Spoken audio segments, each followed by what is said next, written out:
Well, hello there, everyone. My name is Sally Irons, and I am the founder of Crafty Techie. Today, I'm sharing with you part 1 of Internet Search Activities. This is an actual 4-part series. Today is part 1, and it's an overview of the 3 different types of activities that you can use with your students to help them effectively and productively search the internet. So, let's go ahead and get started. The first internet search activity is a web hunt. They were actually introduced around 1992. They are inquiry-based. Basically, that means that the students will be searching for information. A web hunt is basic. It is specific about the content that you are having the students look for. It is also said that it improves reading and comprehension skills because the students are going to the internet to a specific website that you have given to them. They then read the content on that web page looking for specific information, and then they write it down and end up turning it into you. Let's go ahead and take a look of an actual example. This one is called the Everything Chocolate Web Hunt. It is, I did not create it, it is written and created by somebody else. It is free on the Teacher Paid Teachers. Now, this is set up so that anybody that wants to access this has to make their own copy of the document. So I'm going to click on Make a Copy. And here we go. So, this is the cover page. This is the thank you page. So this has the information about the actual author. Now, I have no idea whether this information is still current or not. I did not check that out. So, here is page 1. So here, I would go in and it said answer. I would go to, as a student, I would go to this particular website, and then I would look for the information that answers these 2 questions. What 2 ancient tribes were known to consume chocolate? And then the second one was, how did they prepare it? So I would go to that website, I would find the answers to those questions and write them down on the paper. Then, so you've got a number of different activities, a number of different websites. Same thing on page 2. List 3 facts about chocolate and our health. Then, in this document, you have the actual answer key. So you are going to want to make sure that when you make your copy for yourself, that you make another copy for the students so that they don't have the answer pages. You would have to delete these. Then, it also has a couple of other activities. The KWL. What do you know? What do you want to know? And what did you learn? It also has a compare and contrast Venn diagram. It also then has a spreadsheet.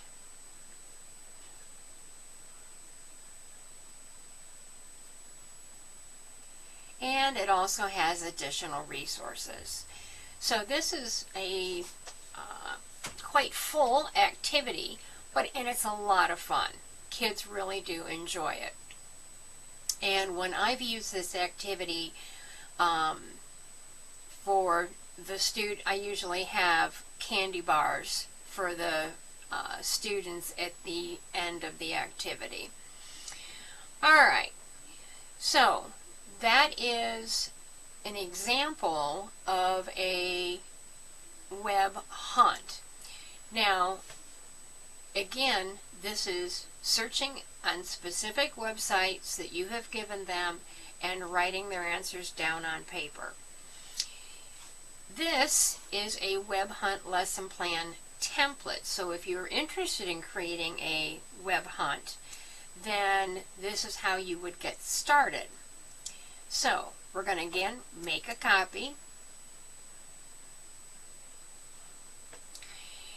Alright, so here you would enter the subject matter and their grade level, the objective, what you want the students to either, to demonstrate their knowledge, their understanding, their ability to what. Then you can add in a subject matter content standard. Another thing to include, which is really nice, is a technology standard from the Nets for Students, and that can be found on the ISTE.org website. Then you're going to want to include the different resources that the students are going to be using during this web hunt. Now, I only have 3 websites started here, but you don't have to stop at 3. You can do a lot more than that. The next section that you're going to want to include are the students' research questions. The first one is the essential question, and we know as educators that that is now a big deal. And a lot of our teaching materials, as we start a new lesson, actually says, okay, this is the essential question. So what are we going to, what is it going to be? Then you have the opportunity to do secondary questions. What other questions do you want the students to investigate? The last piece of a web hunt is assessment. In what ways did the use of the internet promote student learning? Something for you as an educator, a teacher to think about. And how are you planning on assessing the students' learning with this assignment? So this is a kind of a way to get started with your web hunt. Once you have answered these questions and filled this information in for yourself, then you can go in and create the worksheet that the students would use for their own web hunt. Alright, so next, the next page here are web hunt resources. These are 3 different websites that have additional web hunts for different grade levels, and you are more than welcome to check them out. I will,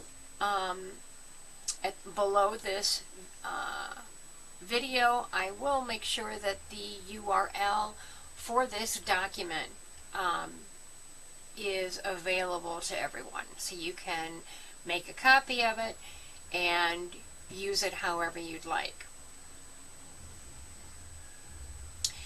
The second internet search activity is something called a web quest. It was introduced in 1995, so 3 years after the web hunt. Again, it is inquiry-based or oriented. You're having the students search for answers to questions. This web quest, though, does require higher level thinking skills, because they're not just reading the information, finding the answer and then writing it down. The answers aren't in plain sight like they are with a web hunt. The students are going to have to kind of infer, analyze the information to come up with some of the answers. So here is an example of a web quest. This one again is from Teacher Paid Teachers. It was free. I am going to go ahead and make a copy of it.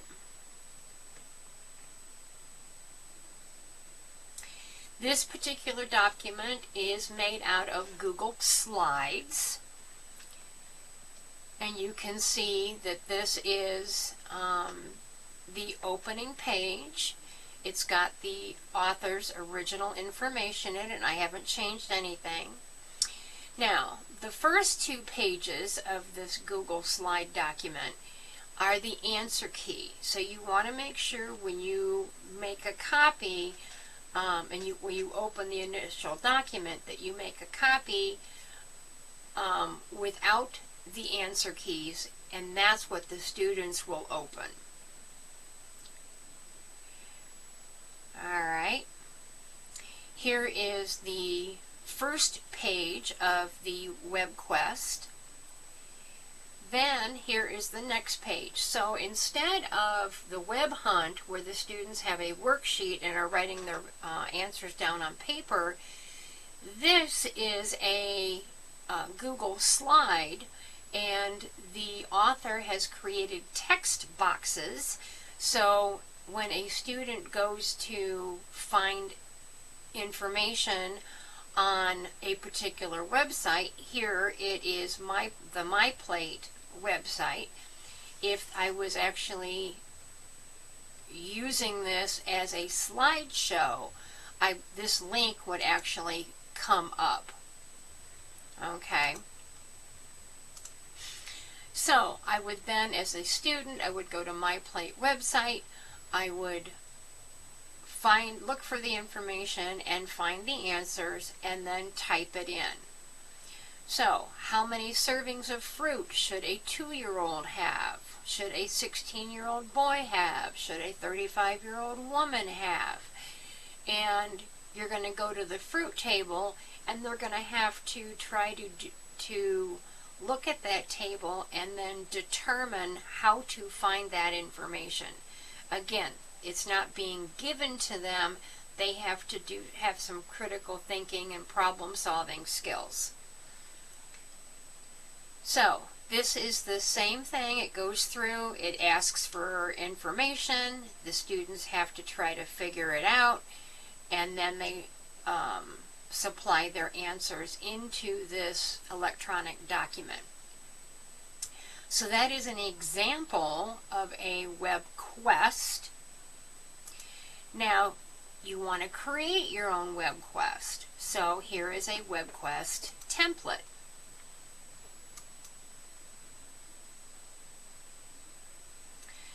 This would be my title. I would then have a description of what I want the activity to accomplish. So here I said, for example, if the students are reporters for newspapers during a certain time period in history, you would write the instructions below. Then you have a task section. You explain the goal of the activity, and then what questions need to be answered, what information needs to be analyzed or summarized or investigated, what positions or information needs to be adopted or defended, what does the student need to do, and how do they do it. So that's what you're going to put in the task section. And then you're going to, the process section. You're going to actually list the instructions step by step, what you want the students to do. And you're also, this is where you would apply comments or advice about how to get through the activity. Then you have your list of resources. These are teacher selected with a WebQuest and a web hunt and the next activity, which is HyperDocs. Everything is teacher, driven, as far as the students are not going off on their own searches. You have told them, go to this page and you'll find the information there. So it's quite structured in that respect. The last section is your conclusion, where you summarize what you expect the students to have accomplished at the conclusion of the activity. If necessary or appropriate, you can provide a deeper or rhetorical questions that would encourage students to investigate the topic further. Then you have the evaluation piece, where you explain how the different steps of the web quest will be evaluated. I got some speech issues tonight, sorry. Then the evaluation process must coordinate with the goals and objectives of the activity. So now we're at the end. Alright, so here are some WebQuest resources. These are different examples of WebQuests, ways to create a WebQuest, how to design them with the different Google sites, Google Docs, Google Slides, Google Forms. And there's actually a website out there that is a WebQuest maker, so you can check that out. The third internet activity is a HyperDoc. This was actually introduced in 2013. Again, inquiry-oriented, requires higher level thinking skills, and it is the key piece of this is that it's student-centered learning. So let's go find an example here. I've got one on ratios.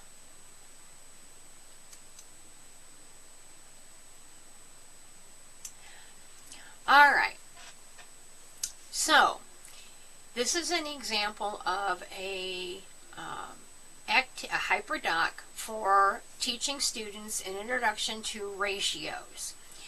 You have a couple of different, or a variety of different categories.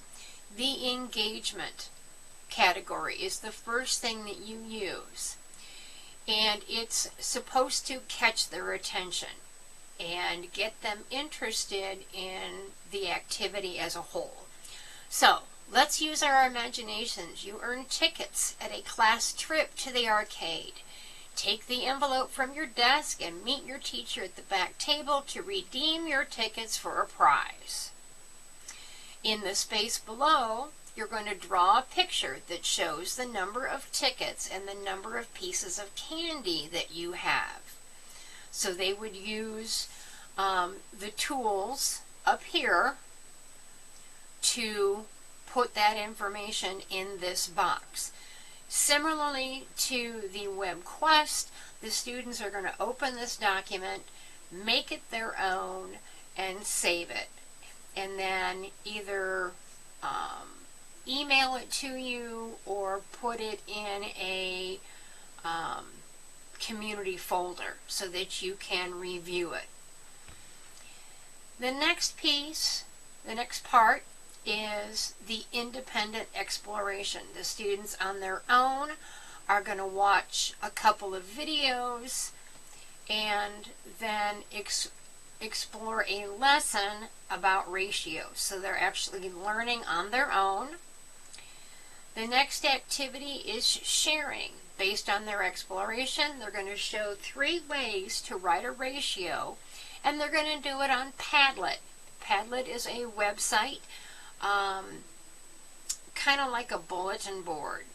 They would go to Padlet, and you would, as a teacher, you would set up the account and you would give them the particular code so that they would know where to go, and all of their pieces are going, all of their bits of information that they have found are going to be put on the board, so to speak. And so by the time that all of the students are done, the whole class, all of the students are going to have their information posted on this board so that everybody can see it. So they're sharing it with their class. Alright, then we have an apply section. And based on what you've learned about ratios, write the ratio for the number of tickets to the number of candy that you received and show your ratio. So what they've learned, now they're going to have to apply it. Then there's also an extension activity. Practice what you've learned about ratios by doing the quiz in Study Jams. Again, another website as a classroom teacher that you would go in and set up and then direct the students to that particular section on the website. So this is an actual example of a HyperDoc for ratios. Now, let's take a look at a template. How do I get started as a classroom teacher? So, here would be an example of a template. You've got the Engage category, the Explore, Explain, Apply, Share. This one has a Reflect section, the Extend section, and the Assess section. This is the form that I use. It is a Creative License. DrivingDigitalLearning.com is where it came from, but this is the template that I use when I create HyperDocs.